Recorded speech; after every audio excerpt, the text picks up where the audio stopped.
Guess who's back? Back again. Shady's back. Tell a friend. Totally good. We're rolling. Yeah. Okay. We're recording. We got Jonny on the show, guys. Welcome back, everyone. There's another episode of the Shanon Show, and this one, I mean, this is it.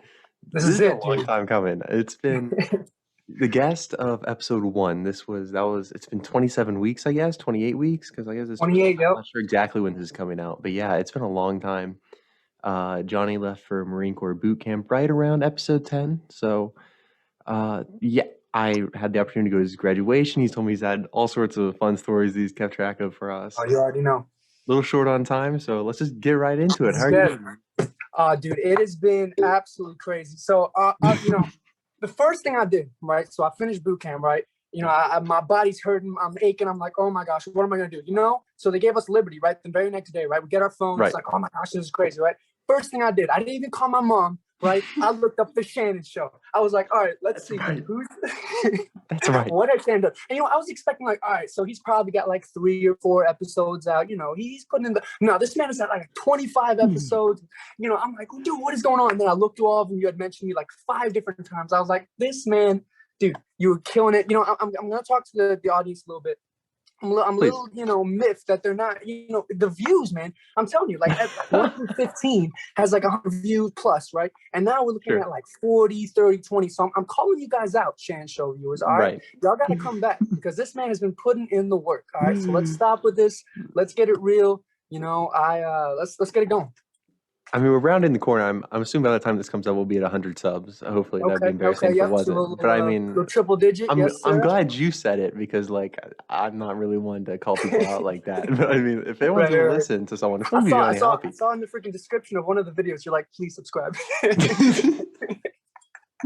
try to keep it low key. I try, I'm not out here desperate. The subscribers don't affect my happiness. Well, they do more than they should, but I try to keep it pretty separated. No, yeah, for sure. And in terms of your episode, it's done extremely well. Well over 500 now, but it was taken over by my spot on Julie Rose's show, so I have to apologize. Yeah, that's the freaking clickbait, bro. Of course. Think about it like this: you guys are on the same level, though. I mean, it's true. Hey, I'll take that. I'm not gonna. everyone has a Jonny phase, right? That's the craziest thing. Like, we had no expectations, zero expectations. Right. We thought like, all right, there's gonna be like 5 or 10 people, but now it's like everyone in Kubi and their mom knows about it. It's like it's absolutely ridiculous. Because I remember you were telling me, you were like, all right, let's do a podcast. I was like, bet, like no reservations whatsoever, 100% full send. Why not? And it's been a lot of fun, and I'm really proud of you, man, for the work you've put in. Obviously doing it for military kids, and you've reached out to all these different kinds of people. It's been really cool to see. So yeah, I hope I'm telling you, I want you to blow up. You're at like 81 subscribers. You promised me triple digits when I came out. Oh, we lost you a little bit. We lost you.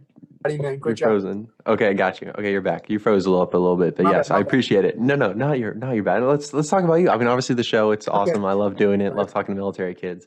Put that aside. People have heard enough of that. Let's get into Jonny Hoppe because you've done something that I'm sure everyone is extremely proud of as well, which is much more significant than talking to a microphone once a week to his old high school friends. I don't know what you're talking about, bro. No. Please. Oh man. So yeah, I guess right now, so I'm down Florida, right? Good old Florida. Florida, yes, sir. So I'm pretty much about 4 months into this whole Marine Corps stuff, right? So I did obviously 3 months of boot camp down in Parris Island, South Carolina. And then I just finished about a month of what's called MCT, right? Marine Combat Training over in North Carolina, in your great state where I froze my butt off. That was it. Okay, that was not it at all. I'm not sure why it was so cold. It's usually not like that. I apologize on behalf of my my motherland. Your motherland. That was not it. So anyway, so right now, I guess I know in the first episode we talked a tiny bit about like why I joined and the military. But so I was hoping to elaborate on that a little bit. Please, yeah, this is like a big deal. Right, yeah, because obviously this is the perspective of someone who's obviously lived in the military lifestyle. Right? My dad was in the Army for my entire life, basically up until I was 17, and now why the heck, I've seen you're getting back into it, right? Yeah, it's like just full send, right?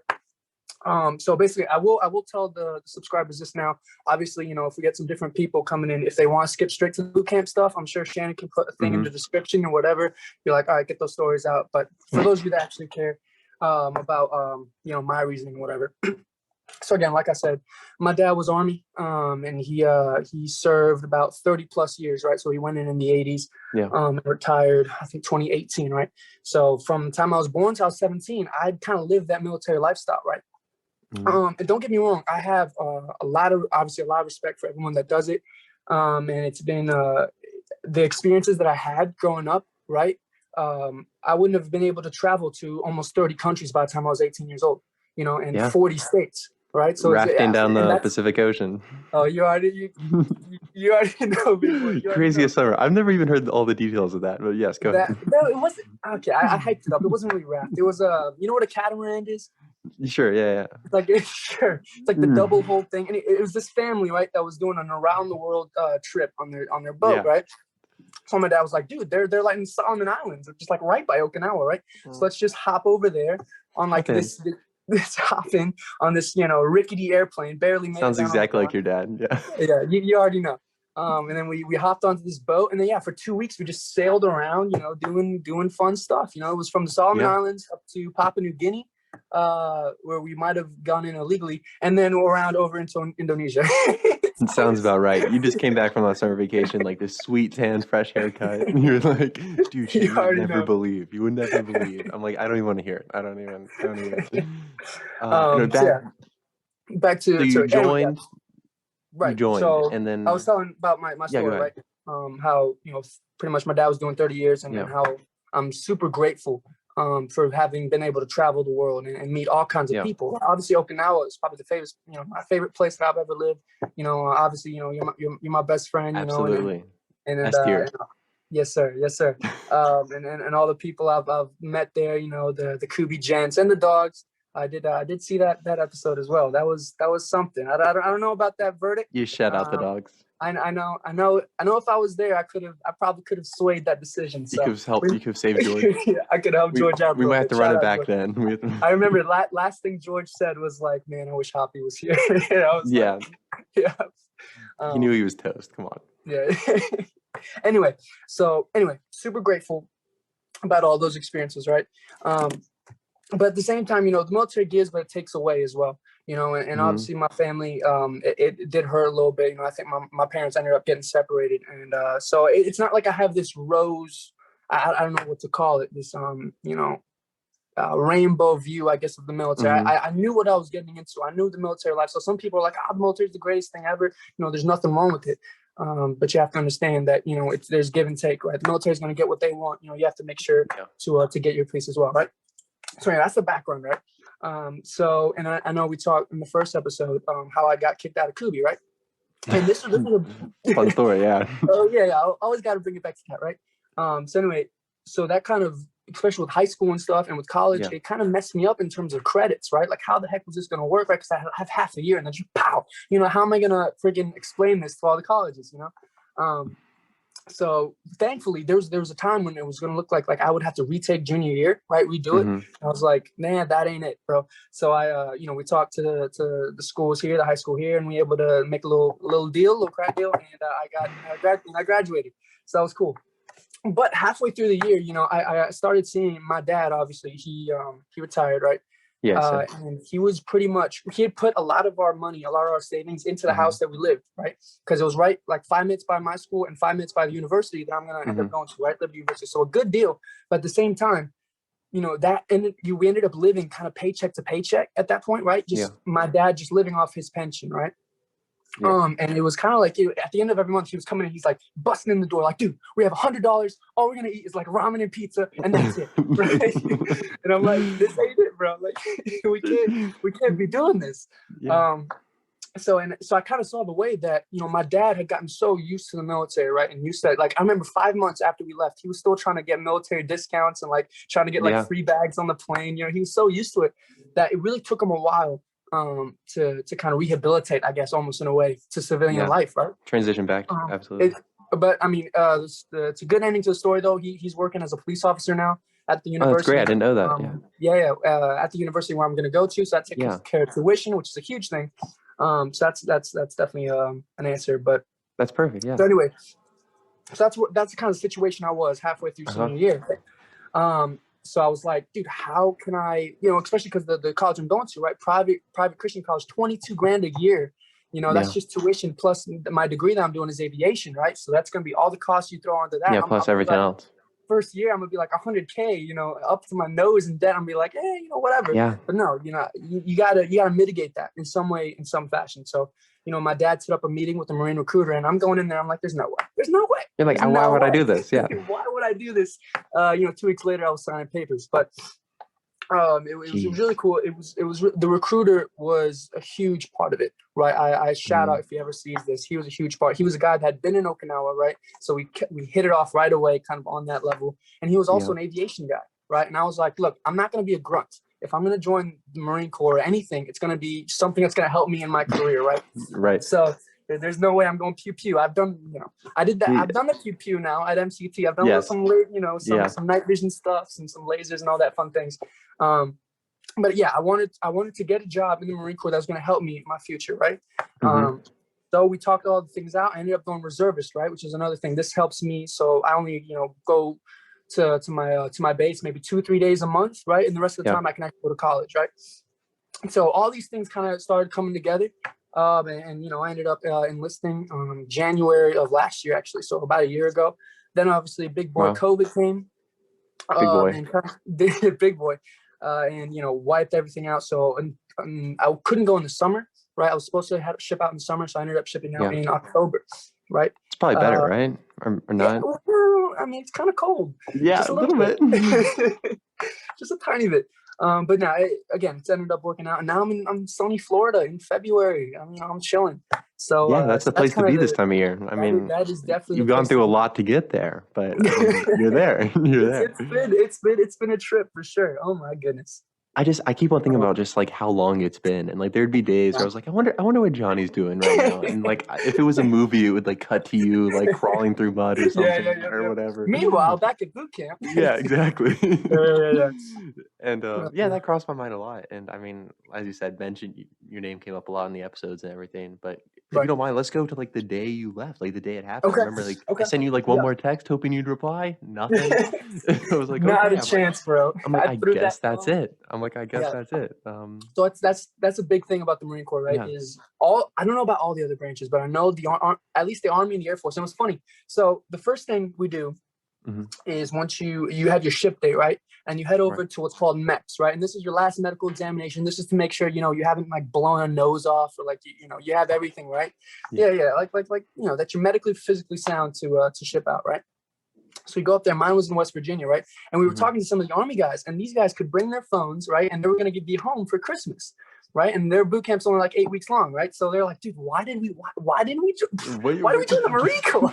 Right? This is 13 weeks of just pure carnage, right? No phone, no nothing. Only way you can talk to people is with letters, right? So I got like maybe 2 letters out the entire time. Yeah. One was to my mom, making sure she knew I was alive. And the second one to my dad. It's like, dude, send me my phone now. That was like the 2 things. But anyway, so you go up to the medical, and then obviously COVID has changed. Usually you would go straight to Paris Island, right? You would take that bus and then you'd start the whole process there. But because of big boy COVID, we go down to Atlanta, Georgia. Now, I don't know if it's changed. I believe they go somewhere else now. It started actually, they went to the Citadel first. But who cares? Anyway, Atlanta, Georgia, right? So, you're going, you're excited. You're like, oh my gosh, here we go. And you get quarantined for 2 weeks. You're just sitting in a room, just chilling, getting fat. What's that like? Right? Getting fat? Well, I mean, some guys got fat. So basically you get there and, it's this whole, like, it's not a good time to get fat. No, it's not a good time to get fat. Not at all. So they're rushing you in, right? And you're like, go. You're getting issued all your stuff, throwing left and right. Everything's crazy. Then you get up to your room, and again, you're just sitting there, right? Now, thankfully, I had two guys with me in the room. It's not like isolation, right? Because 2 weeks by himself, like, I'm an introvert, but there's no freaking way. Sure. No communication with the outside world. Okay. It was kind of cool because you could look outside our window, and it's Atlanta, so there's something always going on, right? You got car accidents left and right, drunk people, ATL, for sure. Yeah, ATL. And then the Braves were playing at that point, so they were hooting and hollering, burning stuff down. So there's some stuff outside the window that you could see, but pretty much all we did was just like watch The Office for like 2 weeks. We watched the entire show. And they'd take us out every once in a while to do like classes and stuff. So that did help with the preparation, right? They issued us the, the skivvy shirt you see right now, and all those things. So there's a lot that they did do in that period of time. And the one thing I remember, I don't know, have you taken the COVID test? Like the nose swab, yeah. Mm-hmm. Yeah. So I didn't know about it. So I'm seeing this doctor come at me with this giant foot long. Let's take it easy. I'm like, dude, what is he about to do? Right? He's like, tilt back. I'm like, all right, bet. Where's he sticking it? And he goes straight up my nose, and I had to sneeze, right? So I'm thinking, dude, if I sneeze right now, this thing's gonna impale my brain, right? Right. So I have to like hold it in this entire time, right? And then he goes, picks it up, puts up the other one, bam. Thankfully, I didn't have it. There was a couple of people on my deck that actually did, right? Oh, geez. So they had another 2 weeks. So imagine like a month of just chilling in a room. Forget that. Thankfully, the two guys in my room, one was from freaking Kentucky, one was from West Virginia. So these guys were something. But thankfully they were motivated. We got up like 30 minutes before we were supposed to. And, we'd be working out and stuff. So really cool dudes. Shout out to them for sure. So anyway, you do these 2 weeks, right? 2 weeks of quarantine, and then so instead of just like lollygagging, getting on the bus, and getting there, like they wait until like 9 p.m. right, to start loading us onto the buses, right? So they still want to give us this Paris Island, greeting, like, oh, here we go, here's how it's gonna be, right? So they load us all onto the buses, right? And we're nervous, we're going, right, and you try to sleep on the way there, but there's you're too anxious. You're too jacked up. You're like, oh man, here we go, And I think I took a little nap, but I woke up just in time to see the Paris Island sign, and I was like, oh, I'll go back to sleep. This isn't happening, right? So anyway, so I get there, so the bus pulls in, and then we see the Smokey Bear hat, and we know it's about to go down, so you already know, they're rushing on, they're like, right, screaming, like, you don't even know what they're saying, you're just running out, right? And you go on to what's called the yellow footprints, right? So this is the famous thing. This starts your transformation from a civilian into a Marine, right? So again, they're yelling incoherently. The only thing I could really remember that could, I guess, understand what they were saying, that from now on, you will not use the pronoun I. You will be this recruit from now on. You will talk in third person from now on. So get this right. So for the next 3 months, you're talking in third person. Right? There's no I. There is this recruit requests permission to speak to senior drill instructor, yada, yada, yada. That's how you have to talk. Right? How do you get used to that? You don't get used to it. You just do it. Actually, you kind of do, because actually, once you finish the crucible, you're still saying this recruit, and they're like, dude, you're a Marine. Stop it. Right? So, jeez. Yeah, anyway, so you start that, and again, you get there at like 11 or midnight, right? Mm-hmm. And they're rushing you in. They rush you in what's called the silver hatches, right? And that's something we can do maybe later here at the end of this, kind of what words mean what, right? Because obviously there's certain terminology in the Marine Corps. So a hatch is a door, right? So you go into the silver hatches, right? Yeah, easy enough. I can catch on to that. There's some other ones though that are a little weird. So anyway, so then we make our call home, right? And everyone's screaming, and I remember picking it up, and I just hear nothing, and I'm like, oh boy, I hope he's on the line. And then you have to like scream out this thing. It's not like, oh hey dad, I'm chilling. No, it's like, good morning, Mr. Hoppe. This recruit has arrived at Paris Island. Like freaking don't send me anything. Goodbye. See you in 3 months. And then like just go. Right. So what's the point of all this? Just like, sorry to interrupt, but like what's this ramp up? Like what is it? No, so it's basically we were at freaking why, right? Why was it so crazy, right? Why the so you just got to so we're doing this multiple parts, guys, so it's a little difficult, but so you get to boot camp, and then everything's just like kind of crazy. They're rushing rushing on the bus, like the way they're talking to you, everything. Yeah, so it's all crazy because you have to understand why the Marine Corps is doing this, right? How it works, and they're trying to induce stress into you, right? That's the whole point. You have to understand, as a civilian, like if you're in a job, right? Usually you have two responses to stress, right? If someone's like screaming at you either it's fight or flight, right? That's how it usually works, right? So either you're in their face, you're like, dude, what the heck, bro? Like this ain't it. And if you do that boot camp, you're dead, right? So there's no way there's no way you're gonna retaliate, right? So you can't do that. Or there's the flight, right? There's the I'm gonna curl up in a ball. I don't want to be here right now, right? but you can't do that either, right? Because there's a mission at hand, right? That's the whole thing about the Marine Corps, right? It's the military, because in a combat scenario, right, when you're stressed out, when all these crazy things are doing, you have to do what you're told, right? You have to listen to those higher ups. You have to make sure you're able to drown out all the craziness and get the job done. That's the whole that's the whole method behind it right now. Obviously, I wasn't able to see that at that point. None of the other people were able to see it. They're like, dude, this is ridiculous. What am I doing? Why did I, you just like freaking out, right? So what was your response? That was the whole point of it, right? What was my response? Well, you know me, I went incognito, right? I try to always hide in the back, slither around, try not to be like all up in their face, right? Try not to be, and for the most part, it worked for all that. But anyway, so I think I was at the Silver Hatches, right? So I just called my dad, right? So we had just gotten there. So they rush us out, right? And we're going from place to place, right? We were up, I think, maybe like 30 hours, I think. The first night, they make you go without sleep, right? That first night when you get there. So you're running around back and forth, getting issued all your stuff, right? And I remember the probably the hardest thing we did was, I don't know if you know the sea bags. Do you know what those are? The big green duffel bags, right? Yeah.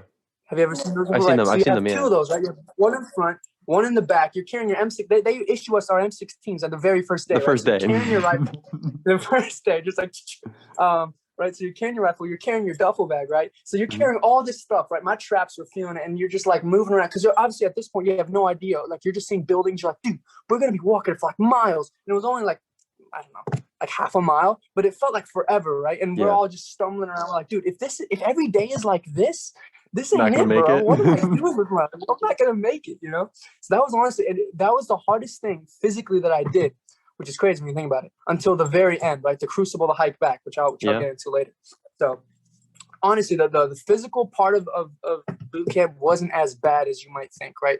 If they've done high school sports, if they've done high school sports at all, you'll be fine. It's no big deal.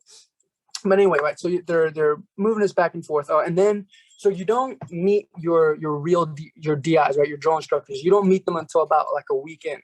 Right, that's when you meet the guys that are going to be with you. They're going to be training you for the whole 13-week process, right? You start off with what's called receiving DIs, right? So this is this circle of dudes that just come in and day out, and they're pretty much just there to get the basics into you, right? How you're going to march, how you're going to walk around, how you're going to eat, right? So there's a specific way we have to eat, right? So going into boot camp, we thought like, okay, like eating, that's the one time, we're going to be able to chill, eat our food, go back. Never, not a chance, dude. So basically, how we have to do it, right? So we all walk in, we have to sit, right? We have to have our chest up against the table, right? We can only eat with one hand, right? So we have to have one hand flat on our thigh, right? Right. So there's no knife, there's no cutting. If you have steak, you're toast. You're just munching it, right? And then you have like your feet at a 45, right? Your feet 45-degree angle, right? You have it, and you have to look up, right? You can't look down at your food. So you'd be like mixing stuff left and right. You'd be mixing like peanut butter and broccoli, and you're like, dude, what is this? I actually found some pretty good combinations, but it's like crazy, bro. What up, man? Just I feel that, bro. I feel that. Just talking to my friend, mom. But anyway, yeah. So you think you're free, but you're not. Like every second, there's DIs like constantly walking around, like, oh, you fixed that, don't do that, head up, right? And there's a lot of funny stories there. Like they if you're like, because you can't like enjoy your food, right? The whole point of eating is to nurture your body to go onto the mission, right? You can't be like, so there was one guy that was just eating a PB&J, right? And he was like, oh yeah, this is good. And a DI was right behind him, like, oh yeah, I got you now. So it better not be good. He made him fold it twice and just stuff it. Like you cannot enjoy your food when you're there, man. It's all about going crazy, So anyway, so you learn that, right? Then you get all your shots, right? So you're doing all your medical and all your dental stuff, right? And it's just an assembly line. They're just going like into your arms, like left and right. I don't even know what they're giving us, right? It's like ridiculous. And then there's the famous peanut butter shot, right? So this is something I had heard of before, right? You're like, all right, what is this, right? And they tell you all these horror stories about it. You're like, all right, shoot, what's it going to be, right? So I walk up there, right? I turn around, and so the Marines don't have their own medics, right? They don't have their own doctors. It's the Navy, right? So that's where we get our doctors from, right? So it tells me, all right, turn around, drop your pants, right? I'm like, oh, okay, here we go. Here we go, right? So expose your cheeks. So then they take this like, I don't know how long it was, maybe 6-inch syringe and just stick it into your butt, right? And they call it the peanut butter shot, right? Because like when they push it, it's just this thick serum that just goes into your butt, man. And you're What just is like, it? oh, I have no idea what it is. It's just like I probably have to look it up. You could probably look it up later, put it on the freaking screen or whatever. Like, this is going to make you a cyborg or like whatever. And Go ahead. and then you feel it, right?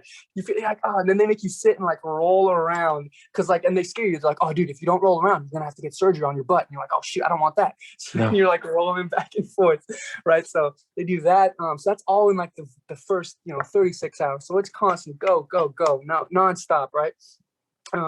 What else are they teaching? They're also teaching you like how to make your bed. I know you've probably seen the movies like Full Metal Jacket and like Jarhead, like with the squad bays, right? How they look, right? With, like, the columns and like the racks, right? I got an idea. Just like that. Yeah. You know what it looks like. So it's just like that. So they teach us how to make our racks. Like we have to have it perfectly tight. We have to have what's called a 45-degree angle, right? You have to take the sheet and like fold it over, right? I never learned how to do it. I don't know how I survived. Like I was like, let me do this thing or this thing. Like I never knew how to do a 45. But if there are 3 things that I did learn how to do at boot camp, it was sew a button, iron a shirt, and make a tie. So that's great. That's great. yeah. So I definitely learned something. Those are important life skills, like it's very for sure. important. Yes, there you go. They're trying to make, when you do go back to the civilian world, they're trying to make you a better man, right? Yeah. So there are little things like that. But anyway, intentionally stressing you, as you said. So that's basically what the first week is, right? You're just with your receiving DIs, just waiting to get picked up. It's not really picked up, but waiting for your actual DIs to come in, right? Mm-hmm. So when that day comes, right? You're all sitting down in the squad bay, right? You're all sitting. You're like, we're pretty nervous, right? We're like, oh shoot, if these receiving DIs were like this, what are the real DIs going to be like, right? We're about to get yoinked, right? So So boom, they blast open the doors, the hatches, and they come in and they do their whole charade, right? They're walking in all professional stuff, right? So, and then you have 4 DIs, right? And I guess real quick, I'll break down how the structuring works, right? So overall, you have a battalion, right? And then the battalions are broken up into companies, right? And then each company has 2 series. Right, you probably need to put a graphic up because people are gonna be like, "What the heck?" I will have to look it up. Yes. And then each series has 3 platoons, right? So a platoon is about 60 guys. So that gives you an idea. So total in our company was like maybe 300 guys, something like that, right? So anyway, so our platoon, we did everything in a platoon, right? That's like the base unit, and then you move around with that, right? So for each platoon, there are 4 DIs, right? So the first drill instructor, the head honcho, right? He's called your senior drill instructor, right? Okay. So basically what he does, he's the guy that's supposed to save you when all the other drill instructors are, wanting to destroy you. You're doing all these crazy stuff. You're getting the nice destroyed. Nice guy. Yeah, the nice guy, right? Yeah. We didn't get so lucky. No. Our guy, for whatever reason, our guy liked messing us up more than the other drill instructors. But he was like the coolest dude, but he's also like the scariest dude, right? Because all the other drill instructors, they would get in your face. They'd be like, I do this, and eventually you just got used to it, right? You're like, all right, yeah, whatever, I'll do it, right? But this guy, the way he would do it, he would whisper. You'd whisper in your face, like into your ear, like the stuff he was gonna do to you, and you're just like, oh shoot, and you start like, because it was like a Marvel villain, like that was like scarier than actually getting. It was a different kind of, it was a different kind of strategy, right? So I tried to avoid him at all costs. Like he was a cool dude, but he was also the scariest man alive, man. I've never feared someone like that, right? Wow. So anyways, that's a lot. He's the senior drill instructor, right? He's the top dog. And then after that, you have what's called the drill hat, right? So drill is something you never do outside once you get outside of boot camp, but it's the marching, right? You remember freaking at Kubi, we said ROTC kids, ROTC, our best sport, right? Yeah. Right, they got the rifles and they're flipping it. Now we weren't flipping the rifles, but we were, doing all the marching and all that fun stuff. And we get what's called initial drill and final drill. We'd get assessed on, evaluated. And all that. So there's all kinds of evaluations that happen. But anyway, the drill hat, he's the top dog that does that, right? He's the best at drilling you and moving you around, right? So he's that. Then there's the knowledge hat, and this is my favorite DI, right? He's the guy. So we actually do take tests in the Marine Corps. There's a little bit of knowledge. They care about that. It's not, this is kind of important. I'm sure you were fine. You're fine. Yeah. No problem. Smart guy. So that knowledge hat, he's the guy that teaches you all the lingo and like all the things you need to know for the test and just basically how to be a good Marine, right? and all the things, the history and all that, right? He's your knowledge hat. And then last but not least, and this is your most junior DI, right? He's called the Killhack. And his whole job is to make your life miserable, right? So we're sitting in the classroom, right? We got our legs, we're trying to concentrate on the test, right? Meanwhile, he's moving around the racks, snaking around, looking for any little thing to get us on, right? So if you had like your zippers undone, or like if you had any little thing, like your clips wasn't clipped, he's like, hey, Hoppy, get over here, right? And then he'd be what's called IP, right? So this is intensive training, right? This is the classic, like, go up, high knees, Yeah. 1, 2, 3, 4, 1, 2, 3, 4, right? And then push-ups, go down, 1, 2, 3, 4, 1, 2, right? So this whole time, right? And he can't stop. He literally, I think it's in his job description, he can't stop until someone tells him to stop. So sometimes you have guys going for like an hour straight, and then we're just trying to focus on. Yeah, no one tells him to stop. But like who? Okay. Senior drill instructor is supposed to tell him to stop. But of course, our senior drill instructor was usually just chilling. So, you got guys while we're doing our test just for an hour and a half doing push-ups in the back, screaming their faces up. So, that's the Killhack, right? So he's the fourth one. Our Killhack was pretty cool, though. Actually, after we became Marines, I found out he worked on F-18s. He was actually an aviation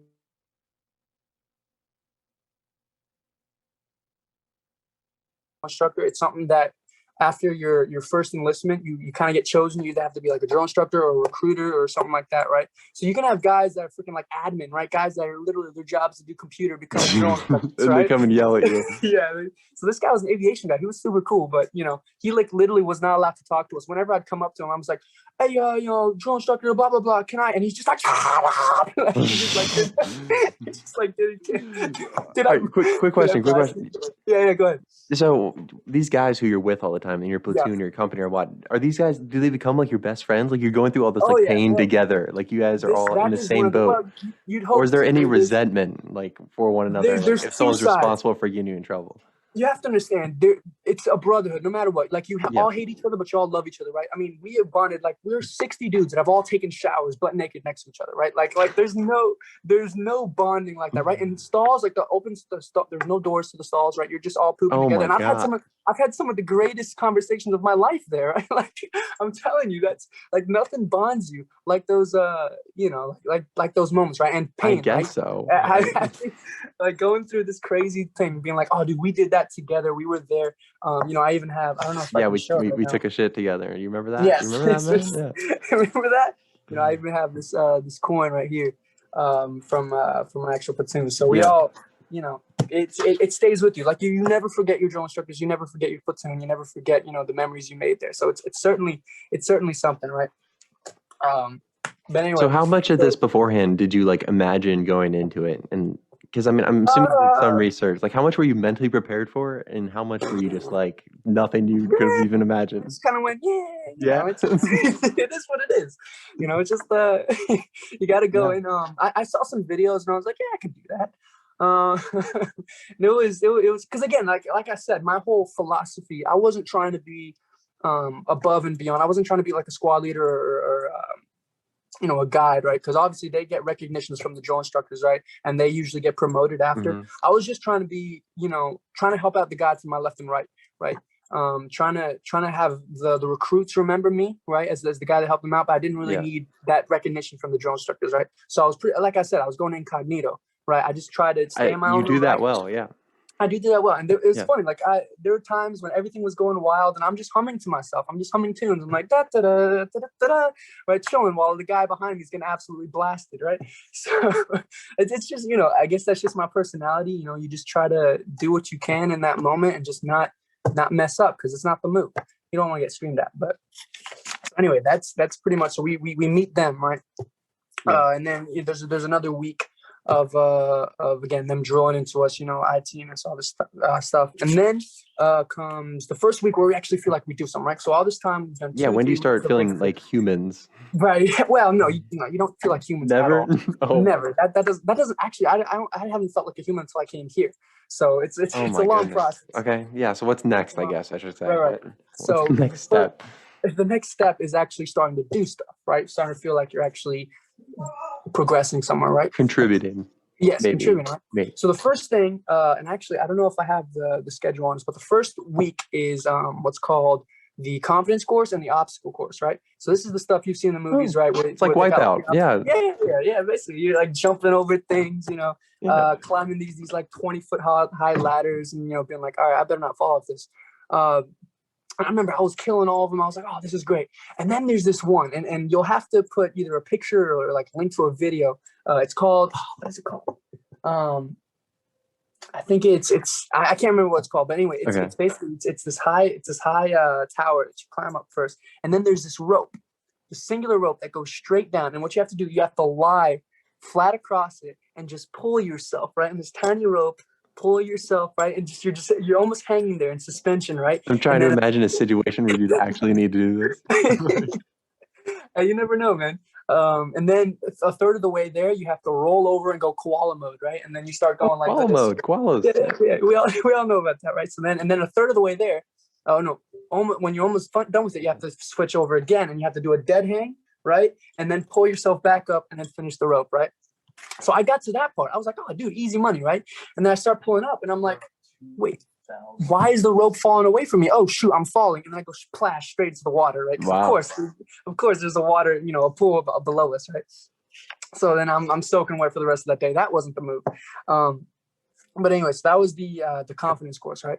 Then the obstacle course, like I said, you just run over, and at the end of it, there's this rope. And for whatever reason, I couldn't climb this rope. And this rope, they would scare me. Like we're talking maybe like 6-7 weeks in, I still couldn't climb this thing. And they were saying, dude, you don't climb this rope, we're gonna freaking drop you. And I was like, dude, I'm about to not become a Marine because I can't climb a rope. Are you because of a rope, right? So basically the way it is, and I wish here, actually, I'll show you. So if this is a rope, right? Okay. You see this headphone, right? What I was doing, I was straight manhandling it, right? I was grabbing it, just trying to go up, and I get about halfway, and then my arms are just like, yeah, this isn't it, and I'd fall over, right? You just fall off of it. You just fall off. What you have to do, you have to take your legs and you have to like wrap it around and like stop it, right? So every time you pull up, you wrap your leg around and stop it, right? Wrap your leg, stop it until you get to a point, and then you're like, this is recruit, whatever, yada yada. And then you do this at the end of the obstacle course, right? So you're tired as heck, so you couldn't do it.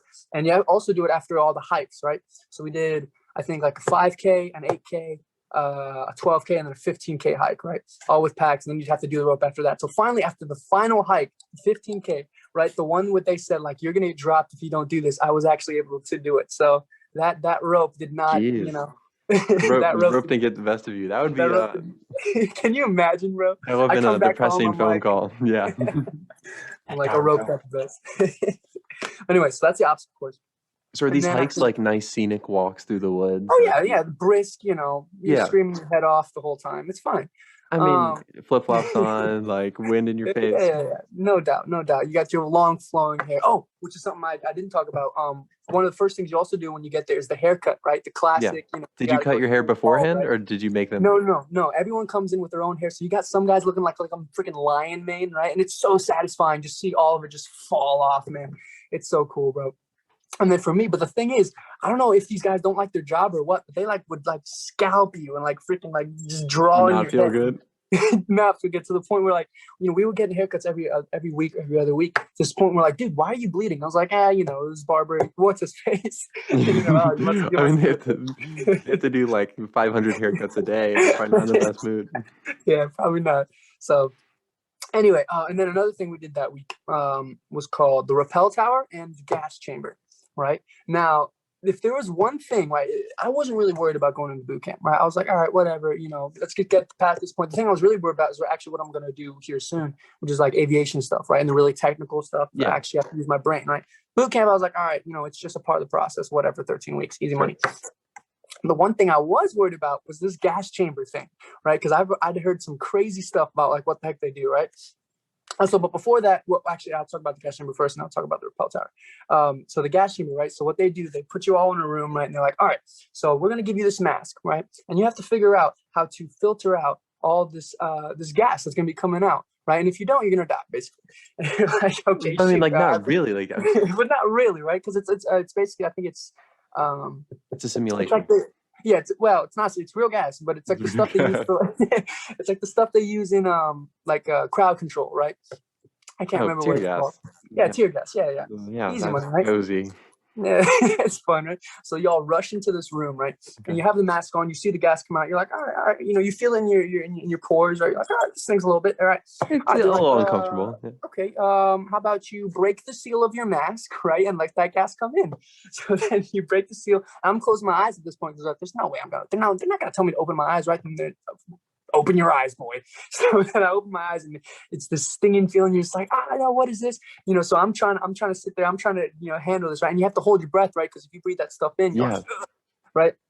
And then I just see this thing like flash by me. And I'm like, dude, what was that? And I look over and there's this guy like banging on the door, like trying to get out. And it's like the shortest guy we have too. And it took like 4 drill instructors to throw this guy down and like get his mask back on. Cause I mean, some guy, obviously everyone has a different pain tolerance, right? So this guy just was like not having it. He was going to like break the window and like try to get out. But thankfully they put his mask back on, got it in. And also they made us break the seal, right? That's what it's called, like 3 different times. And by the 3rd time I was chilling. Like I was singing tunes to myself. I was like, oh yeah, I can do this all day. It's really not that bad. But like the first time you break it and the gas comes in, you're just like, oh dude, I'm about to die. So that was a fun experience. And once I got over that, I was like, oh dude, I can do this. This isn't that bad. Right? Yes. Well, what tunes are you singing to yourself this whole time? You got like well, it was Christmas time. So most wonderful time of the year in the gas chamber. Yeah. Exactly. Have a holly jolly Christmas. Yeah.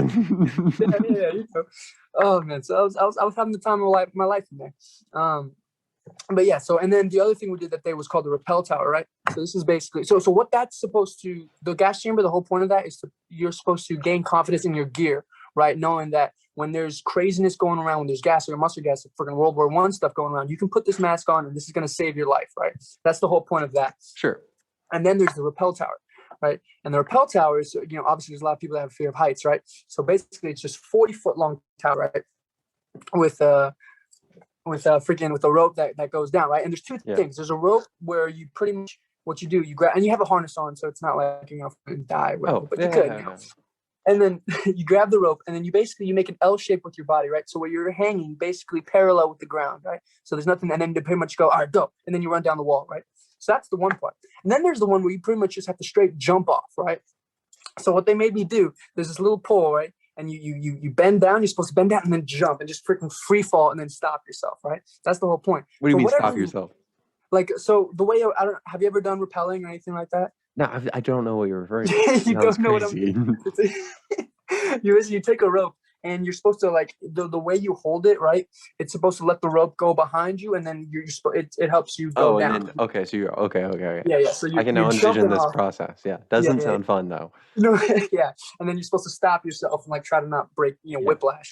But for whatever reason, I couldn't. I don't know if it was the drill instructor or if it was me, but like when you're supposed to, squat down and jump, I just kept falling down to the point where I was just like upside down, just like staring at the ground. I was like, I should probably, fix this, right? Oh.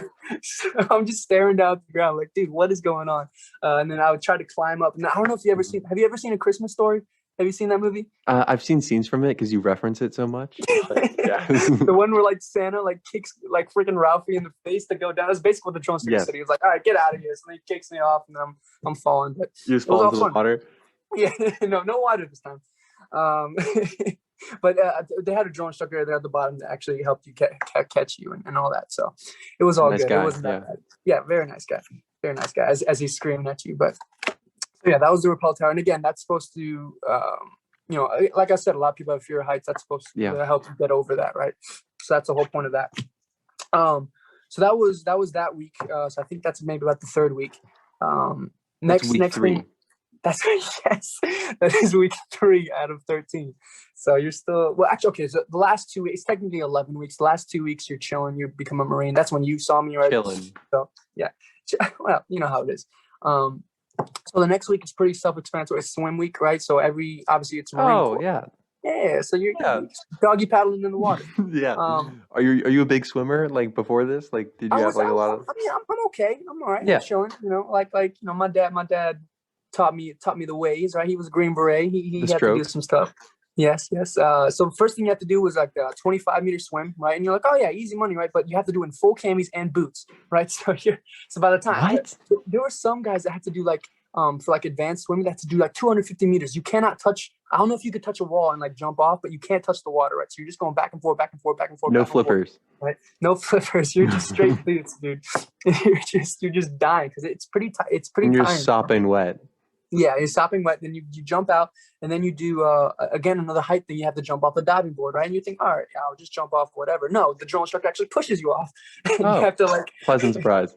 Yeah, and you have to keep your arms locked in, or else you fail, right? So you have to keep your arms locked, then splash into the water, and then swim another 25 meters. And of course, there's some funny times. The guys just straight face planting, belly flopping. Great stuff there. Funny for who?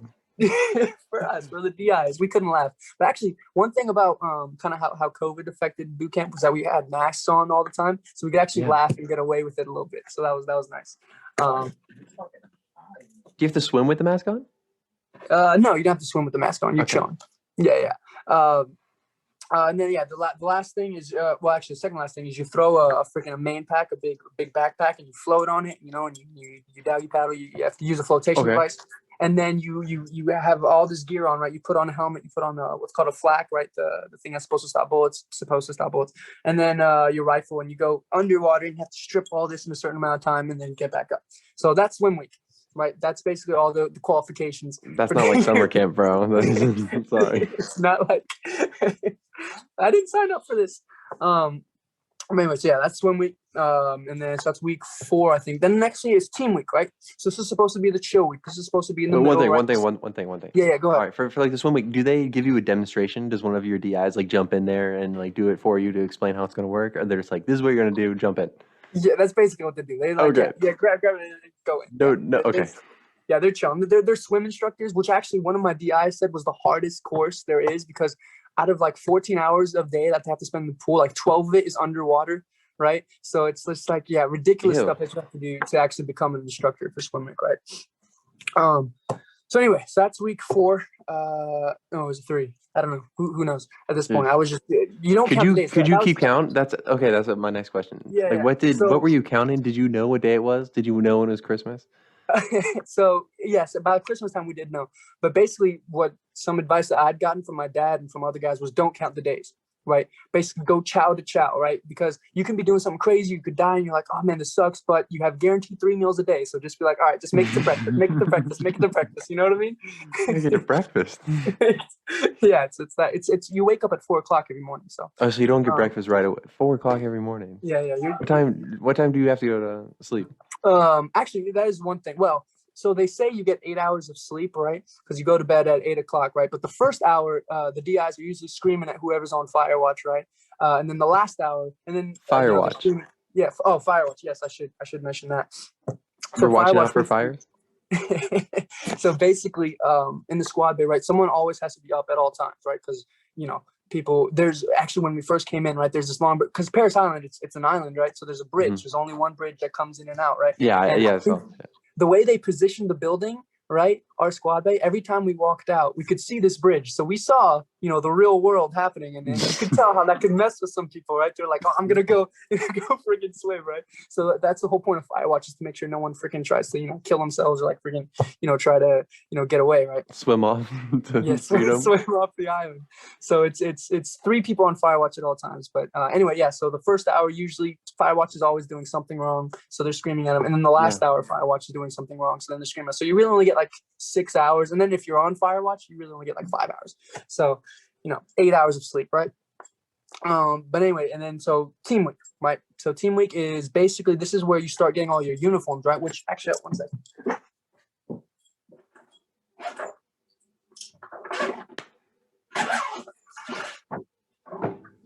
Live show and tell presentation. Probably have to cut this part.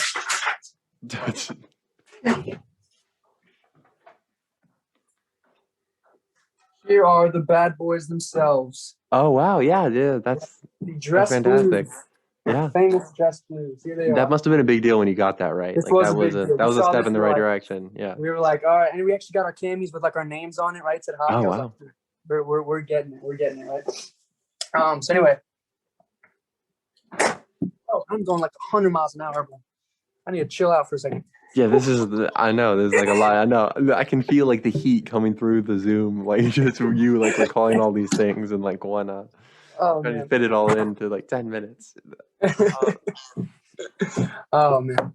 Whew. So you mentioned. So what do you? Let's talk about something a little lighter. What are you eating this whole time? What's the food like? Okay. The chow. Is it Yes, respectable? Like, are you like okay? it is. It's like when you're doing all these crazy things, you're burning all these calories. Really, anything tastes good at that point, right? So, but yeah, I mean, the food they gave us, there was this PB&J, man. Oh, I'm telling you, bro. Every lunch and every dinner, I had this PB&J. You know, you couldn't have a bad day. You couldn't have a bad day, but you just put that PB&J. You know, obviously you can't seem like you're enjoying it because then you get destroyed. But you know, you just like stuff in your mouth. You're like, dude, I can do this. I can do this. You know, that's it's one. I'm trying to imagine you like you have to eat your PB&J with no emotion after everything you've been through. Yeah, that's just what you have to do, right? You have to try to find the little things that keep you going, right? Because there's some guys, they get depressed, you know, all that it's really, it can be a mental strain, right? Like I said, the physical isn't that much, but you know, you have guys, you know, screaming at you 24/7. It can break you down. You know, and there's one guy that actually, you know, unfortunately, he was starting to have like seizures and stuff. Like they had to get like the medical guys to come and get him and get him out of there. So it's not for everybody, you know. Oh, there's one thing I want to mention. You'll probably have to cut this part out. I think I saw you do it with the Alex Saber video on the bottom. You were like he doesn't represent like the Navy or whatever. Yeah, absolutely. I was gonna do that. I was gonna check with you afterwards because I don't want to get you in trouble or anything. But yeah. No, of course, yeah. I just want to make sure we clarify that. But, shoot. Yeah, no problem. Yeah. This is so like, what's the? I don't want to. One thing, I don't want to get you in any trouble or anything like crazy. Right. But what's like the craziest thing that you saw happen between like two people, or like when were there any moments that you just kind of like you watched The Office? So was there any moments where you just like, looked at the imaginary camera and you're like, what am I doing here? There were a lot of those. Freaking one guy almost shot himself on the range. Like this is later on. But actually, I'll get to that. Okay. Let me go back to, because you know, again, I have this whole schedule now. Team week, right? So this is a week. Love collaboration. Yeah. Right. You think you're chilling, right? You think, oh, I'm gonna get my uniforms. You know, I'm looking spiffy. You know, it's all good. And then they have dental call, right? And I'm like, there's no way. Like they didn't, because we had, when we first came with the medical, right, with all the shots and stuff, we also did dental, right? We did our checkups. So they're like, all right, who's gonna get their teeth pulled and whatever. And they didn't say my name. So I was like, all right, I'm chilling. And then they're like, oh, hey, yeah, Johnny, you're gonna get your wisdom teeth pulled. I was like, what? Like they didn't tell me this at all, right? So here I am. Do you have any say in this? I have no say in this. No, of course. Wait a second. This is your mouth. These are your teeth, Johnny. Wait a second. Like, is the line ever drawn? Like, no, you're signing your life away. And once you sign those documents, it's over, man. So basically, here I am. You know, they put. I don't know if you've ever had you know, oral surgery at all. But, I'm going to. I'm getting my wisdom teeth out this summer. But yes, go ahead, please. Yes, tell me what don't it's like do it in boot camp. I wasn't going to. I wasn't going to. Yeah, I do not recommend getting your teeth pulled, because it feels like they get this. Now, obviously, they numb your mouth, so you're not going to feel anything. But it's just tremendous pressure, right? And they drill, and I thought, like, I could feel like the blood like splattering everywhere, man. I was like, oh man, this is going to be like a horror show, right? And then obviously, you know, you think you're going to get like, you know, a couple days off, you know, where you don't have to scream, but no, like right when you leave, you have to, like, you're screaming. They're like, hey, say something to me, say. So you're like, wah, wah, wah, wah, wah. Like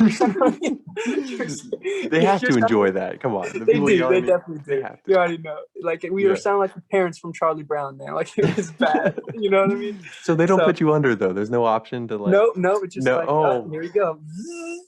So, and you know, it's what's it called? A wagon? No, not a wagon wheel. Yeah, a wagon wheel. They just gotta, you know, keep going, pulling people out. Yeah, no, it has to be like speed is, you know, time is money. I guess. So it doesn't matter if you're hurting, you know, it doesn't matter. So, and then so at the end of team week, right? This was around my birthday time, right? And I remember it was a Sunday. I was like, all right, cool. Sundays we don't get IT, we don't get punished because it's not a training day. So I'm chilling, right? Not so much. So so above the what's called the senior drill instructor is called the chief drill instructor, right? So not only so the senior drill instructor is above our platoon, and then the chief drill instructors are because over all the other platoons, right? Yes. So somehow, some way, I don't know, our platoon was just special, man. We I don't know how we pissed this guy off. In a good way? Oh, not a good way. No. We're something special. I knew at day one we were going to be great. Not a chance, bro. So basically, I don't know what happened, but this is the classic, like, stuff thrown around scene. Like, I don't know if you've ever seen, and I haven't seen this movie. I haven't seen Wolf of Wall Street, but you know that that scene where like everything's getting thrown around, right? I think so. Yeah. It's wild. Yes. It's like all stop motion and all that. It's all crazy. Like this is basically how it was, right? There was stuff getting thrown around. Like I remember the crazy stuff I saw was like a guy like on a mattress, right, getting pulled around, and then they stuffed one guy in a laundry bag and they were pulling him around, and then they would open up like sandbags, like freaking ammo cans with sand, like throw them, and like you'd start like body crawling over it. It was crazy. And then I think a rack even fell on my head. Like it was complete like craziness. You know what was I mean? the reasoning? Like what? This is just, I think we like met again. Like I said, we had messed up. There was one guy that was like, I don't know, freaking out. But anyway, I think, hold up, what time is it? Yeah, I think I got to head out. To Chow. So, but yeah. No problem. Enjoy that. We'll pick back up. Back, everyone. This is the second part of my interview with Jonny Hoppe. We were just kind of steamrolling through it whenever he has a chance to hop on the Zoom call. So like back and forth. So yeah, go. Let's pick up where we left off. We were on team week. So last team was team week, right? Which I thought was gonna be super chill. You know, we're just getting our uniforms right. Instead, I get my freaking wisdom teeth extracted, blood everywhere. You know, we get the chief drill instructor throwing stuff left and right. So not as chill as I thought, but it is what it is. Next thing we go is grass week, right? So basically what this is, so we have had these M16s for like 5 weeks at this point and haven't done, jack with them. We're like, come on, can we actually use these things, right? So we actually get out and we're like, all right, here we go, we're going to shoot. And then no, so they tell us, so for the week, you're going to pretty much just sight in and aim at a barrel for the entire time, right? And do nothing. For the entire week, right? Is it loaded? No, it's not loaded. That'd be too. You think they're going to give us guns, bro? Like, these guys are shooting at us for 6 weeks. You really think they're going to trust us with ammunition, right? I guess not. So basically, we do the 4 positions, right? So there's the prone, right, where you're laying down. There's the sitting and the kneeling and the standing, right? And I'm telling you, just like PUBG, yeah. It's like for 6-7 hours in a day, we're literally just aiming at a barrel the entire time, right? Just trying to get our bodies used to what we're going to be doing the next week, right? Which is the rifle week. And it was funny. They gave us these little I don't know what they're called. The little things like you put at the end of the rifle, right? And when you pull the trigger, it'll tell you how accurate your thing is, right? So you had guys get 95. How do they do that? I don't know, bro. Military stuff. 95, 96, 97%. And then I'm like, 0%. 0%. I was like, dude, am I this bad? Like, what is going on? So I guess, I don't know, because, there's certain techniques like jerking the trigger. The sensor was off, right? The sensor was off? Yeah. It's definitely off. There's no doubt, right? So we do grass week, right? We're like, all right, here we go, rifle week, right? So this is when there's 2, it's called table 1 and table 2, right? There's 6 tables in total, but there's only 2 that you actually do during boot camp, right? So the first one is from the 100-meter yard line, 200 meters, 300 meters, and 500 meters, right? And what's unique about this is the Marine Corps, I believe, is the only branch where you actually need to qualify, right, with a rifle. Any other branch doesn't do that, right? They're like, just try your best. Like I said, you can be a little typewriting guy. That can be your job, right? Yeah. But you still need to know how to, blast suckers from 500 meters away. Right? Every single guy needs to do that. So I remember it was qualifying day, right? And we're like, oh shoot, it's like the rainiest day we'd had, right? Just fog, mist everywhere. So I'm at the 500 yard line, right? And so at this point, we're not using the circle targets, right? They like freaking archery stuff. No, we're not using that. We're doing like the full body. Like it's like the shoulders of a man, right? It's like full body black. And I'm telling you, like I was looking through my RCO, right, which is the sight, it's like the scope, right? Because the M16s, we don't have like that big thing that you see during Vietnam, right? We have the like, scope, and I couldn't see a thing. I couldn't see jack. So I'm looking like, what is going on? The mist is going. So basically, it's just like whenever I saw the target, oh, there it is, bang. That's basically how it was the entire time, right? So I have no idea how I even qualified. Apparently, I got expert somehow, but it was a lot of fun. Yeah, it was a lot of fun too. I'm a real pew guy, but anyway, and there were some guys, obviously, if you flag the line, right? So if you're like, if you trip or something and your rifle goes off the other way, you can get what's called a safety violator, right? And that's when you have to wear these yellow, actually, I think I have them here, these freaking glow straps. Like across just all body. The time. Everyone knows so you just get hazed. They're all on. That's actually kind of funny. I'm glad that there's some humor in all this. Like a little bit. And then one guy, like I said earlier, almost shot his foot off, and then we never saw him again. So that was fun. Oh wow. So basically, table 1, you go 100 meters, 200 meters, 300. You're just static, right? You're just shooting, bang, bang, right? And then table 2, that's the fun part. That's when you got guys. So what's called, it's not just like you shoot, and then you go up to your target. There's guys in the pits, right? So you do 2 duties. You're either shooting or you're in the pits, right? So the pits is basically you raise up the target, the guy shoots like right past your head, and then you put it down, and then you mark it, and then you put it back up, right? That's pit. Wait, so where are you standing while they're shooting? Like you're literally, so there's like I don't know how to describe. There's like a little. You're hill. on the other side of the target. You're on the other side of the target, just like, oh, don't get shot. Pew! Okay, put it down. That's how it is, right? And then you mark it, and then you put it back up. So anyway, so for table 2, right, for the pits, you actually have a moving target. So you have a guy like walking slowly, like do, right, with the target. And you actually have to go kneeling down, and you have to shoot a bunch of times. Then you actually move up, and you get another silhouette target, and you have to shoot. They call out, all right, failure to stop, right? And you have to shoot them 2 times in the head, and like once to the pelvic, right? All these different kinds of things that you have to do, and that's table 2. So you have to qualify there. So that's rifle week. And then after that comes what's called BWT, right? So this is basic warrior training, right? This is pretty much where you start doing that Marine. This is where you start doing that Marine Corps stuff, right? This is when you start doing those assault courses, right? Where you're low crawling and the freaking got the barbed wire and you got the explosions going around. Well, not real explosions, but simulated explosions. Pew, pew, pew, pew, pew, pew, and all that. And they even do it at night, right? When they freaking got the flares going up and you have to like freaking duck that. It's cool. So I'm telling you. Is it kind of cool? Is it kind of like, is some of it fun? Like, this is the start when I'm like, all right, this, I'm actually doing something, here we go. But there's one part called land nav, right? So this is where you use a compass and a map and you have to go to different places, right? And during the daytime, like a scavenger hunt. Yeah, like a scavenger. Yeah. So you're looking for little ammo cans and little numbers on. You're like, all right, there it is. Pack. At night though, it's a whole different story. Especially when it's raining and the drill instructors are acting like recruits, right?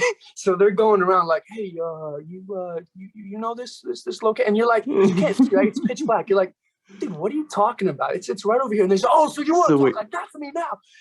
So the drill instructors are pretending to be recruits? Yes, they're pretending to be recruits. How do they switch up like that? I don't know. They're just trying to mess with us the entire time, right? Because we can't have flashlights, so we're in complete darkness. So they try to play with us the whole time. And there was one guy, oh, man. So the company commander, right? He's the top officer in our company, right? He was walking around and he was asking something. I think he was asking him for like a compass or a flashlight or whatever. And this guy says F off to the company commander, right? So you already know this guy got the business, right? So that's that's the kind of stuff. It's like you have to be on top of your game at all times, or else you're gonna get the business. But anyway, that was BWT, a lot of fun. And then the last week before the final testing, right before what's called the Crucible, right? Yeah.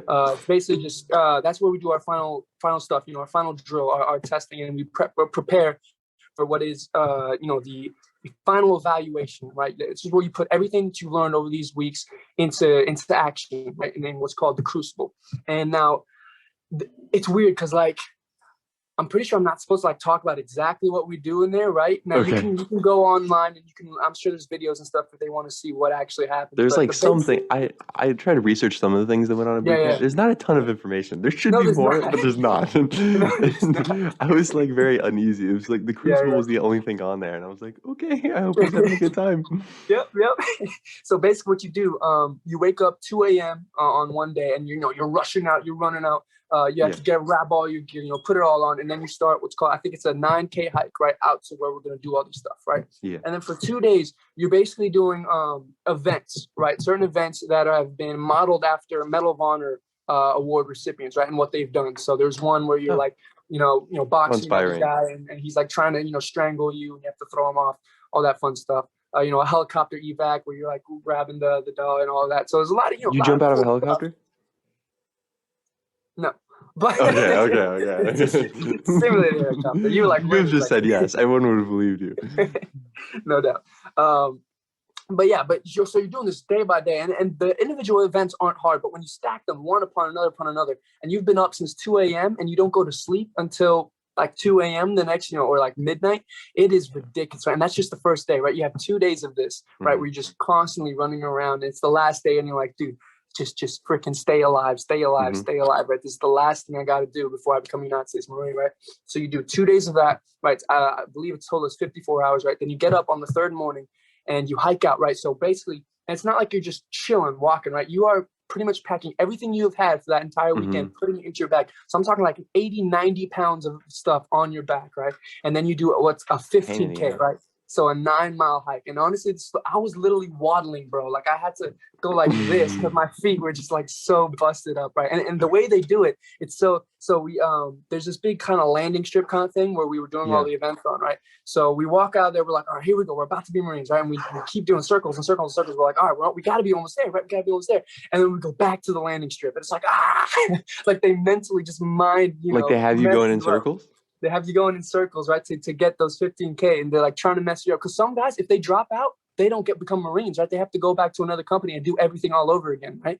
So it's like they're trying. Did you know anyone that like some guys this far in? And it was so cold during those 2 days. Some guys got hypothermia. They didn't make it either. So it was, I'm telling you, like it was raining. We were just like sitting there trying to huddle up like penguins, you know. Were there any paid actors to like scare you guys? Did they hire anyone to get like, all right, you're going to pretend to get a hypothermia? Enough, the DIs were enough, bro. I'm telling you. Okay. We didn't need no actors there.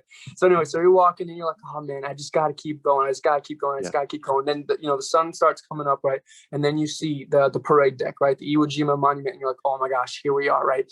And I saw a lot of guys, they were crying, man. It's a big moment for a lot of these guys because they've been through this, 10, 11, 12, now 13 weeks of just pure carnage and then, pain and craziness. And, I had some friends from Puerto Rico, right? They were both buddies that came on here and they were obviously embracing. It was a really cool time. We walk up to the parade deck, they start doing the, the Marine Corps hymn, da, da, da, da, da, da, right? Wow. And then it's an awesome moment, when you see that, you go, man, I didn't cry, but you considered a lot of I thought about it. But receiving that Eagle Globe and Anchor, you're just like, wow, this is. I thought it was hyped up, all the time. I was like, yeah, whatever. But when you actually get it after doing that, it's a pretty cool moment, And after that, they give you what's called a Warrior's Breakfast. Basically, you just eat whatever the heck you want. And then for the next 2 weeks there, at Parris Island, you're a Marine, right? And for a week, you're basically just turning in all your gear, doing all the final, out processing stuff. And then you start freaking training for graduation, right? So we're out there in the parade deck. We're like, oh, this is going to be so cool. We're marching. Well, one second. Before we get to graduation, because I have like plenty of things about graduation because I was able to pop out there. First, I want to get to the questions that we asked that was more pre-graduation stuff. We had 3 questions. Alex Saber asked, what was the funniest moment in boot camp? Funniest moment? Man. Oh, yes, I'm so happy. Okay, and I know I told you this when you came. So this is like a week before the Crucible, right? Okay. So I think we're lining up at the chow hall, right, and doing all this stuff. And I'm sitting there in line, I'm chilling, and our senior drill instructor walks up, he does his thing, and then he stops. He's like, "Did we shave today, recruit?" And I'm like, "Yes, sir," because I'm always shaving. I'm always shaving my face, I'm always trying to stay top shape. Well, now he's like, "Oh yeah." Well, now I do, right? And he's like, "Oh yeah, well, then what's this?" Right? And he starts taking apparently because I'm blonde, right? So the sun hit just the perfect spot. He starts, and then this, and then this. And he's just yoinking hairs out of my neck and then putting them on my nose. He's like, "Stop breathing," and putting them on my nose and putting them on my hat. And he's like, "Oh, so you're blonde? You must be retarded, huh?" I'm like, "No, no." I'm like, no. So that's really that. Like of all the times, like I told you, my whole thing was try to be incognito as possible, right? That was the one part that was probably like I got messed up the most, and that wasn't even that bad. After that, he was like, "All right, I just shaved your face. Say receive, sir." And I was like, "Receive, sir," right? Because that's how you say thank you, right? And that was it. That was the end of it. We never really. That was very nice of him. It was very nice. You were solid out there. So that was probably the funniest moment that happened to me. There's plenty of other stuff, but that's probably the funniest that happened to me. Yeah. And one from Sammy, he says, "How's it feel to have the second most RBIs in Kupsaki history?" Oh my gosh, he went back. He came back at me. Yes. Oh man, it's a pleasure. No. Oh wow, yeah, it's an honor. It's an honor to be behind the man himself. Where's he going? Freaking Cornell or whatever. What's his? Not Cornell. Definitely not Cornell. He's playing baseball somewhere in Iowa. I forget the name. Man, I'm happy for him, man. I wish I could have played junior year. Wish I could have played senior. Well, actually, I did make the team barely here at LCA. You didn't get cut? I didn't get cut. We had like we had a couple scrimmages, and then COVID was like, yeah, no. So yeah, they saw that first baseman and they're like, this guy has to be legit, or he's trash. We don't know. It's either one, right? So, man, shout out to Sammy, man. I hope he does great in baseball. Yeah, I love Sammy. Shout out to Sammy. Owen asks, we kind of already talked about this, but what was your MOS, and then what was the Crucible like? So if you want. Right. So again, talk about quick rehash. So my MOS is called avionics, right? So it's Yeah. aviation electronics kind of thing. So I don't know yet if I'm working like on the wiring, like the circuitry of the actual aircraft, or I'm actually working on like the software, like the computers and stuff. But that's basically what, because again, like I said in the first episode, I'm trying to become a pilot, right? So I'm hoping that will actually help me transition into the civilian world once I'm done here. So that's my wants. And then again, I talk about the cruise. Yeah. And then I just have one question, like personally, Okay. is next. I know that I ask questions the entire time it's an interview, but were there any stories that you had from like Oki or trips that you told anyone while at boot camp? That oh yeah. Was there anyone in particular that you're like, guys, you'll never believe this happened to me? I don't know about that, but it was really interesting because I wasn't expecting the diversity of people that came out. I was thought it was just gonna be a bunch of white guys like me, right? But we had two guys, like I said, two guys from Puerto Rico that I hit it off with, one guy from Haiti and one guy from Cameroon, right? Mm-hmm. And there's one guy that was actually learning Japanese, right? And I'm like, dude, why didn't I learn Japanese? I could be talking to this dude right now. You could have been. So there's so many guys. You're Instead, like, he took French in Japan. I don't know what I was thinking. So there's so many guys on there. They're like, oh, I want to go to Oki. I want to do Oki. I'm like, yeah, it's a pretty good place. So you gave him a little first hand. I gave some tips and tricks of the trade. Some phrases that they can mess with the locals and all that. So those bad abunai.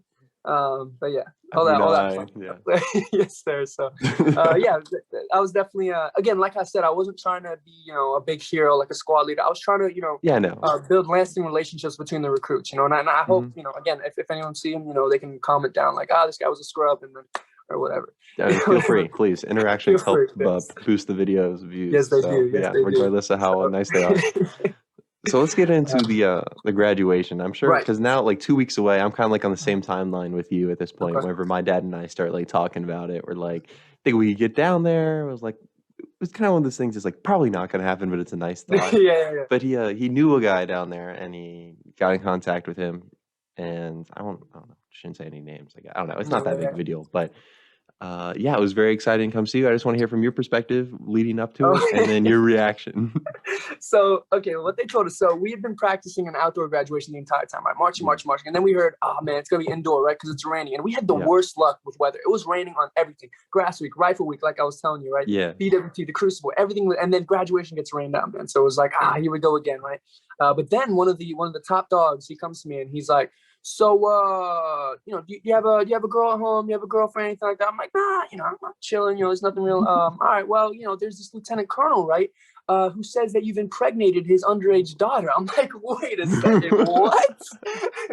Hold on, what did you back up here, right? So this is the day before, right? So here I am thinking of all the excuses I have to come up with to talk to this lieutenant colonel. Like, what the heck? What am I gonna say? How am I gonna? And at the end, I was just like, all right, you know what? This is it.